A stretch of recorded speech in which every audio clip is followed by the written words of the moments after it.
మత్తయి సువార్త 19వ అధ్యాయము 14వ వచనము. యేసు చిన్నపిల్లలను ఆటంకపరచక వారిని నా యొద్దకు రానియుడి, పరలోక రాజ్యము ఇలాంటి వారిదే అని చెప్పి ఈ రోజున ఈ మత్తయి సువార్తలో యేసుక్రీస్తు స్వయంగా తన నోటి ద్వారా పలుకుతున్నటువంటి ప్రత్యేకమైన మాట చిన్న బిడ్డల యొక్క విలువను, చిన్న బిడ్డల యొక్క గొప్పతనాన్ని వివరిస్తూ ఇలాంటి వారిదే పరలోక రాజ్యము అని తెలియజేశారు.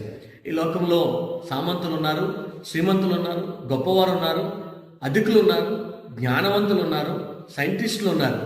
కానీ వాక్యం తెలియజేస్తున్న మాట, ఎలాంటి వారికైనా లేనటువంటి ధన్యత ఈ మనసు కలిగిన వారికే ఉన్నది అని తెలియజేస్తూ, చిన్న బిడ్డల వంటి మనసు ఎవరైతే కలిగి ఉంటారో వారిది పరలోక రాజ్యము అని వివరించారు.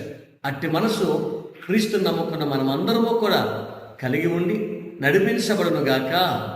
ఆమేన్.